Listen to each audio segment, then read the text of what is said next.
I had breast cancer. It was discovered in probably '08.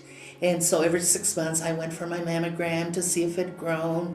He did the mammogram and he says, I surely see that. So they did an ultrasound and they had, I can't believe my luck, they had an old ultrasound machine and it really was not picking it up good. But just about like a month before, Castleview Hospital had bought a brand new digital ultrasound. He says, let's try that.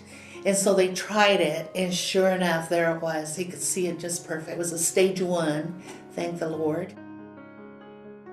I was taking care of my husband who was dying with emphysema, and so I'd get him ready in the morning and set up and fed and his medicine and what have you. Then I'd get here at 11 and we'd get on the PERKIE van and I'd go get my therapy and get home usually about 2:30 or 3 o'clock. And then it was time to take care of Bob again. So it saved me that. Otherwise I would have had to hire someone or put him in a nursing home or something. So that's another thing. And that happens a lot here. Probably about 5 hours totally.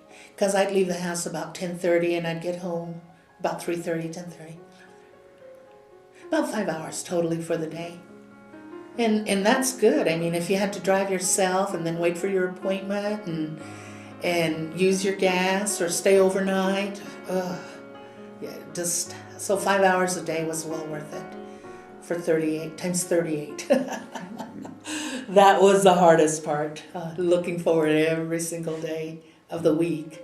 One thing about what the PERKIE van did for all the patients that came on the PERKIE van is their appointments were always together. We got there immediately. We were taken into our different, what we had to have done. And it was our signature. The minute we walked in, all the technologists, and sometimes it was right at noon, all the technologists would be right there to take us over and do our therapy. So we didn't have to sit around and wait or anything. So the PERKIE van actually had like a standing appointment with the technologists and the oncologists. So it was great. Riders with us, some of them had really almost terminal cancer, and it was sad. But you know, we would all talk together and visit, and it was like a support group where you kind of helped one another and gave one another good ideas, and it was good. It was really a little support system. And if we can keep that PERKIE van, because now I have some other friends that have cancer, and I've been telling them about the PERKIE van, and it sure takes a load off their head. They quit worrying so much and thinking, oh, how am I going to do it? Because we have to go to Provo, and that canyon can be so bad in the winter and even in the summer. And getting into the traffic in Provo, I think it's like, 126 miles round trip. And it's just a long trip for someone that has cancer and is worried. So having that PERKIE van all around for young people, old people, middle-aged, it's a blessing.